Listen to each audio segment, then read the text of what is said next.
So today, this press conference is really a message to Governor Newsom, following up in his own words, saying, we're in the midst of a climate emergency.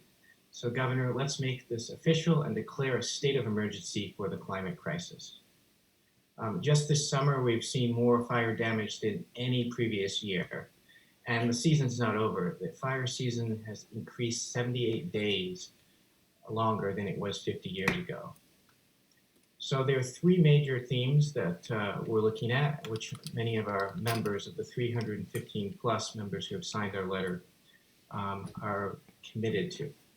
The first one is ensuring that we stop new permitting. Allowing new permits to extract is really counterproductive to the messaging of what the values California really has. The second bit is phasing out fossil fuels. We applaud the governor for his leadership in ensuring that we reach clean energy by 2045, but it's really important to push that forward and lead the world as the world's fifth largest economy. And the other bit is ensuring that we have setbacks that continue the phase out, which is extremely important for people's health, and particularly communities of color who are located next to the harmful fumes and chemicals. We've absolutely got to be committed to ensuring that the permitting that has continued, 48 new permits, don't fuel the fires of climate change. And that's what it's doing. It's putting more carbon in the atmosphere, which in turn is coming back to fuel the wildfires, the floods, and the droughts across the United States and California. So with that, let's get started here and move to Council Member Heidi, who will be joining us very shortly. So we're going to continue on with Council Member Dan Clubb, City of Oakland.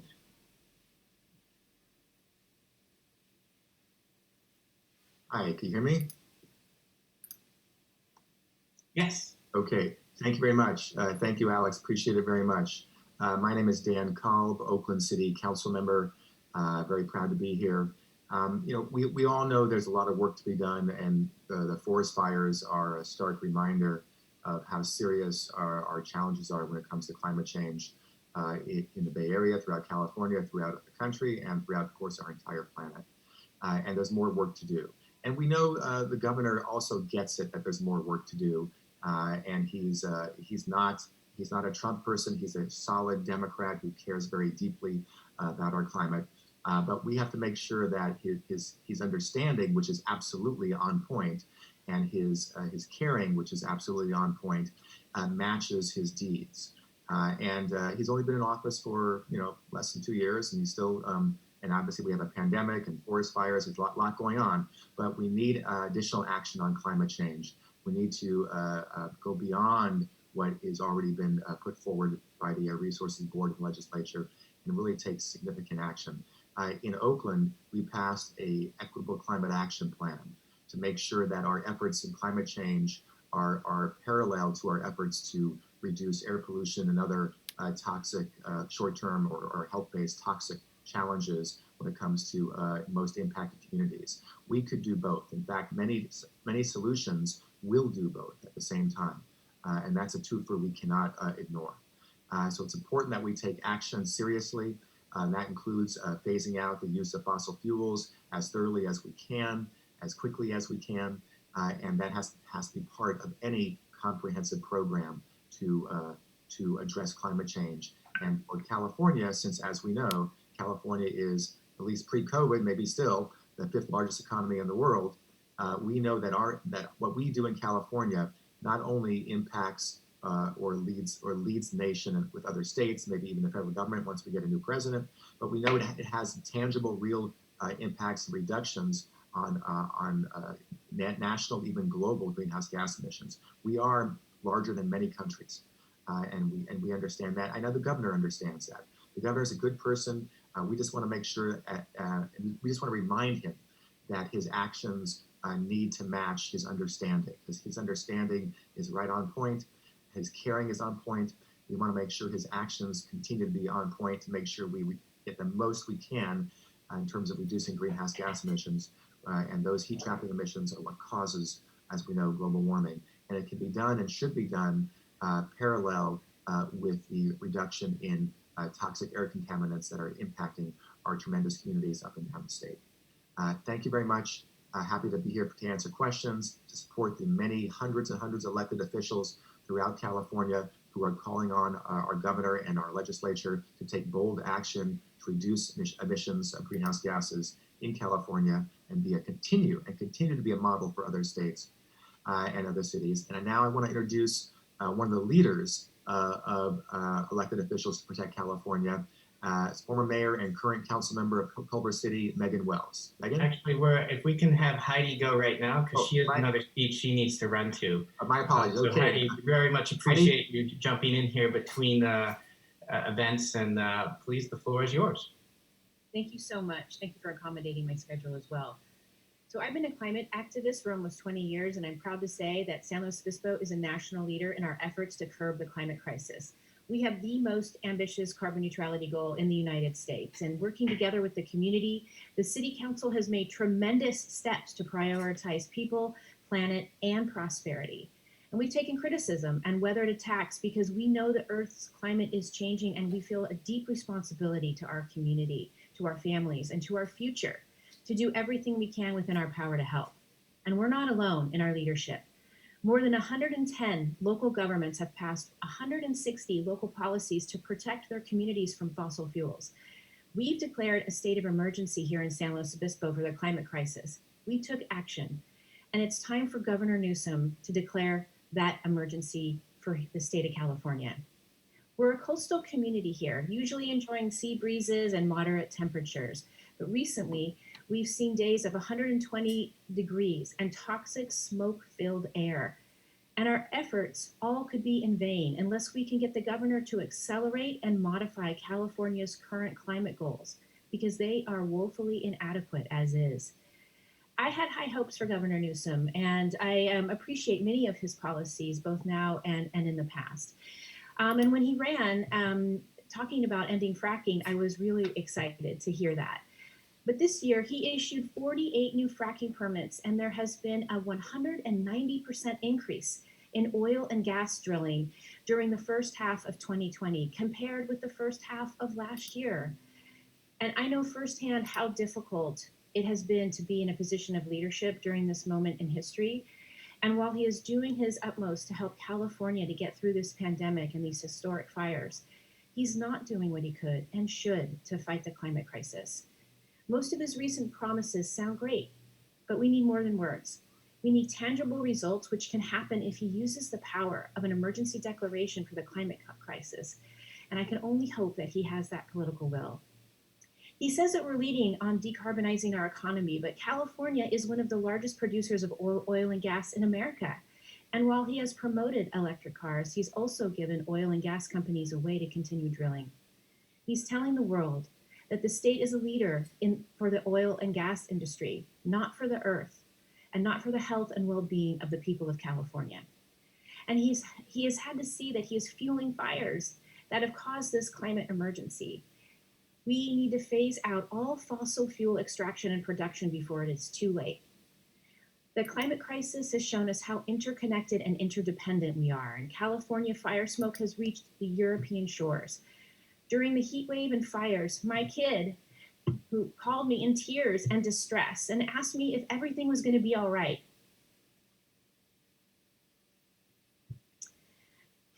And for the first time in his life, I had to say nothing, because I can no longer tell my children that it's going to be okay. And as a mother, it is really hard to express how difficult it is, especially after fighting so hard myself on climate action.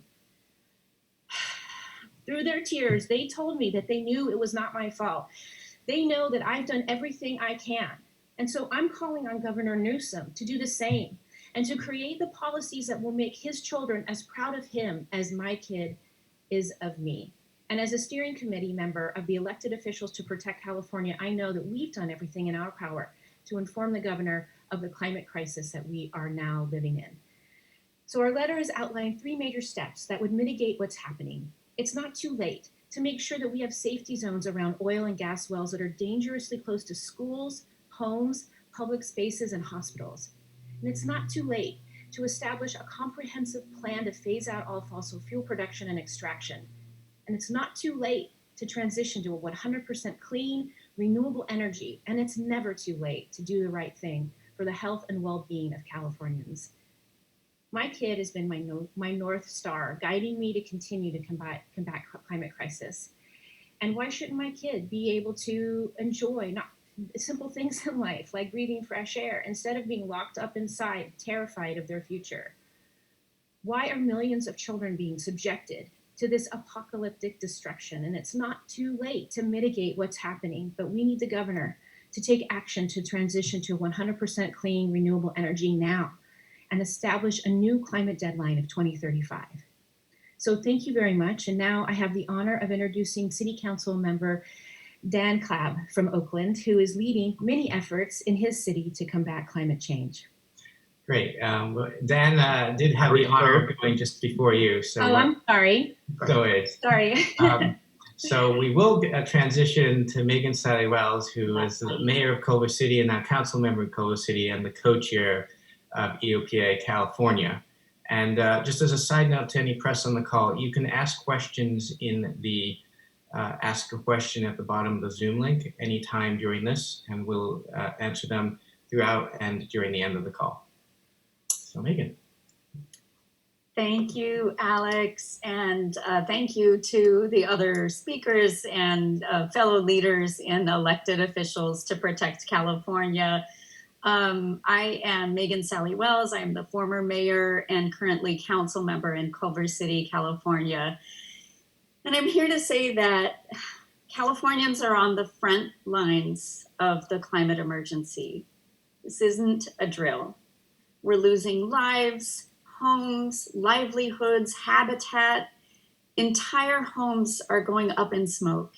And climate change is the accelerant that has broken every record year after year. Thankfully, in California, our governor knows the toll of climate change in our Golden State. He's not in denial of the scope of the problem or the science behind it. And while we recognize and thank him for his efforts and his leadership, we also have a duty to our communities to speak up when we know that more must be done. Here's the deal. You can't fight climate change when you're permitting new wells to be drilled.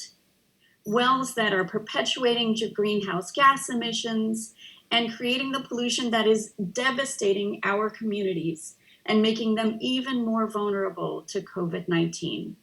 And unfortunately, despite the talk, the actions are speaking louder than his words, and our communities are suffering. We can't move forward with fossil fuels. We must phase them out.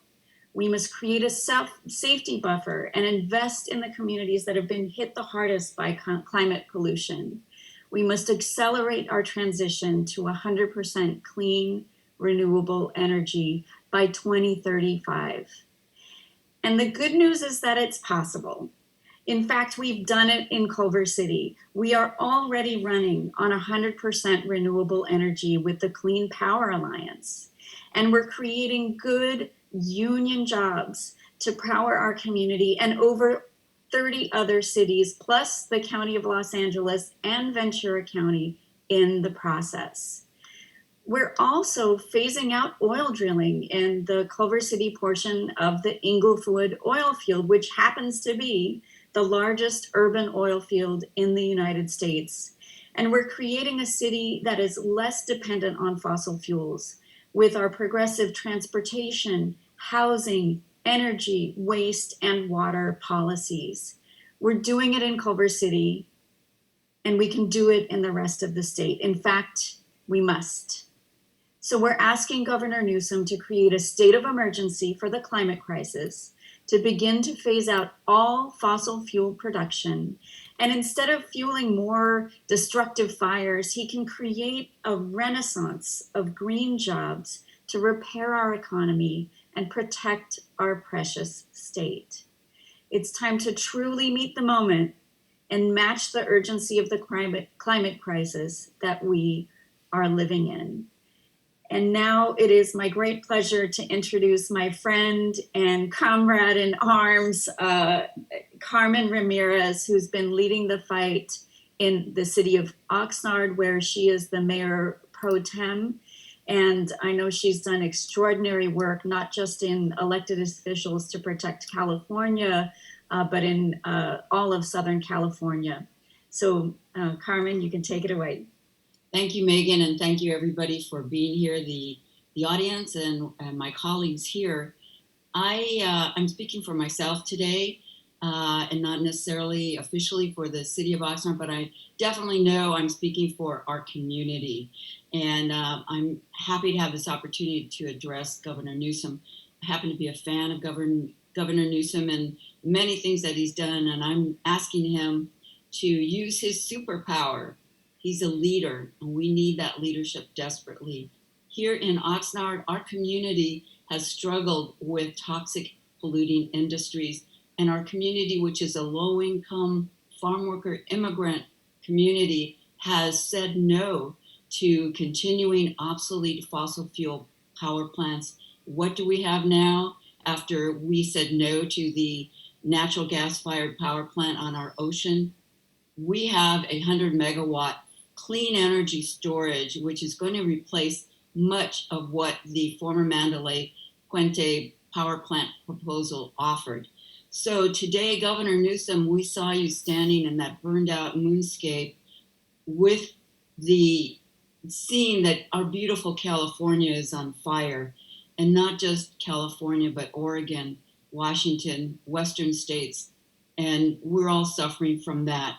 So today we are asking you to use your leadership to help us move to 100% clean, renewable energy. We have the technology to do it.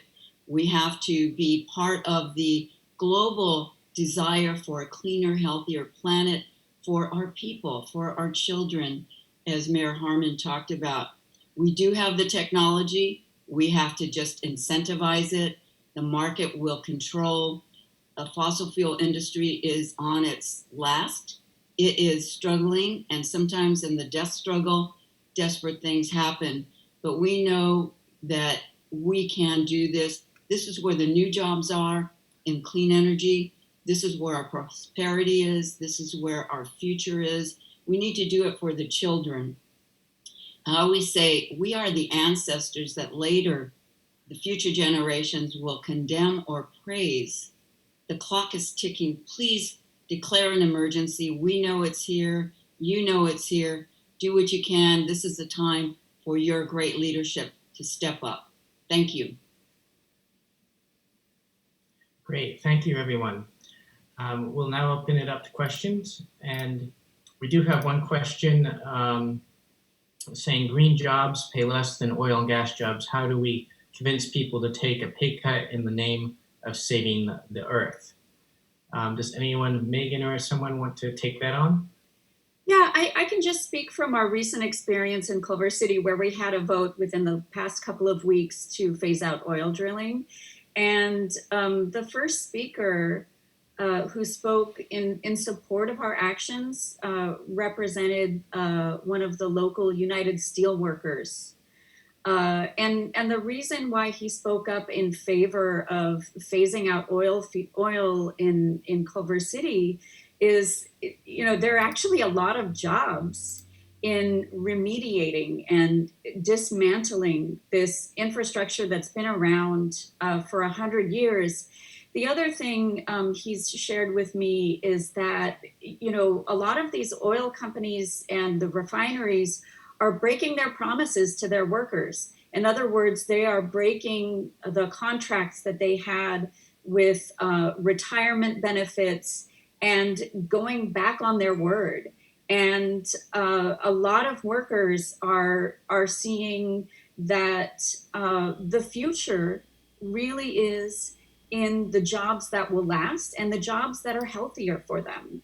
And these are jobs not only dismantling the old infrastructure, remediating the land, because that'll take some time, but also in creating the energy that fuels us today, the clean energy that actually fuels a lot of our communities today. We know it's possible. And then the last piece is that through the work on the Clean Power Alliance, which is, you know, a joint powers agreement with several cities and counties where we're procuring clean energy.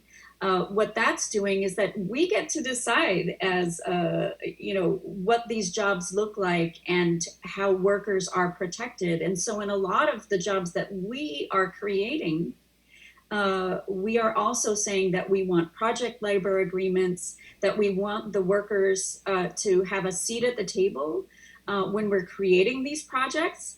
And we are really working hand in hand with workers to make sure that these are not low-paying, non-union jobs, but that we're really working on economic survival and as well as environmental survival. We can do it, and we can't let the old economy, the old economic model dictate the needs of our working families. So we were very much hand in hand. Let me add a little bit to that. The Ventura Clean Energy Storage, which is replacing the Mandalay Generating Station, was organized with the labor unions for a project labor agreement, and great jobs, good paying jobs, and community benefits. They're redoing a decrepit water system. So this can happen. That isn't a Clean Power Alliance investment, but I think the fact that everybody's looking to do that is really increasing the competition, the incentive, the profit for, and also the great benefits that are coming. So it's coming, and we need to really just encourage that, like we're doing at Clean Power. Absolutely. The only other bit I would add is that there's a myth out there that oil companies are very friendly to union jobs, when actually, according to the 2020 U.S. Energy and Environment Report, the amount of unionized employees for the oil production and solar and wind is comparable. I would say too, we don't want to see the situation that the coal industry left their workers and their communities in, with huge pollution that they just walked away from. Coal miners with black lung left without health insurance after they declared bankruptcy. We all need to pay attention. They need to be accountable, not just to their communities, but especially to their workers. Yeah. And additionally, it's not a good job if there is no job. I mean, wind and solar was $335,000 for solar and over 111,000, I believe, new wind and solar jobs compared to 211 for the fossil fuel industry. So the trend is going in which way, and we want to ensure we're investing in jobs that are there for the future. Great, so let's look at our next question here, which is timely because if the governor announces today to reduce energy demands, is that sufficient for what we need to do? I don't know. Is that what he's going to announce? We don't know what the governor is announced, but if the governor was to say, hey, here's more EV reduction of energy and reduction of consumption, is that going to be sufficient? This is Dan Cobb. We don't know the details of what he's about to announce, and even after that, there may be details to work out. I'm sure all the things he's going to announce are probably going to be very good things that we're going to all support. The question is, are there some things missing? And, you know, we'll have to wait. We'll have to see what he comes out with and decide, okay, we like that, we like that. I think we're all going to be on board with all the things he's going to announce. I have to make that pretty educated guess. But then the question will be, what more should we add to what he's already asking? And there are many things that we can do, as you heard that articulated today, this morning on this call, as to what some of the solutions need to be if we're going to be serious about meeting our clean energy goals and our emission reduction goals. Not just goals, they are essential. They are really their requirements. And so let's see what he comes out with. And then after that, we can say, okay, that's great. Thank you so much. here's 3 more things that we think you should add to that. Let's come back next month and add those things.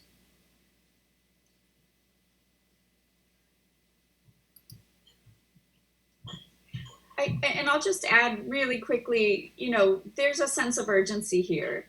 For years, we've relied on the status quo and said that we can't afford to change, right? We have to continue to be one of the largest oil producing states in the nation, all while, you know, draping ourselves in green and saying that we're climate leaders. But those things just simply don't go together. And if you know, if you're just the cold, hard economic perspective, and you're looking at the destruction that is happening in all of the world, but especially in California right now, we can't afford these half measures. We can't afford the status quo. We have to, you know, really put our own economic recovery from COVID-19 and in these massive investments in infrastructure that we know works, not the old stuff that we know patently, you know, just destroys our communities and our economy. So just from that economic perspective, you know, there is a real sense of urgency, you know, to take from the Vice President Joe Biden's campaign, you know, to build back better. For me, I see that as the only way forward, is making sure that we're building our recovery by doing better with the science and knowledge that we have, and we need to do it now. I want to just It's not a compromise, it's an imperative. Thank you, Megan. I just want to say that change is hard, but we went from the horse and buggy to the automobile, and now it's up to us, and we have the technology to change. Human ingenuity, innovation, every day is stronger and better. And as we say in my community, si se puede. Yes, we can do this. Let's try. Let's not just be stuck in old ways of thinking. I know we can do this. Absolutely. So we'll finish with one question here, because I know the governor is going to make his announcement relatively soon. The U.S. is an oil producer. If California does this, are we just hamstringing ourselves if the federal government doesn't take action? Can I just say this? We know that we have all of this pollution to deal with that is being left by idle oil wells in our state. And where is the money coming from to fix that, so communities are not stuck with the bill of cleaning up their water systems, their environment? That's where the money and the jobs can be, in cleaning up those idle oil wells. I think there's a projection that it's going to cost billions to fix. And we need to make sure that's where we invest, cleaning that up. Those are jobs, and clean energy jobs are the future. They're actually the present. They're the present. They're here now.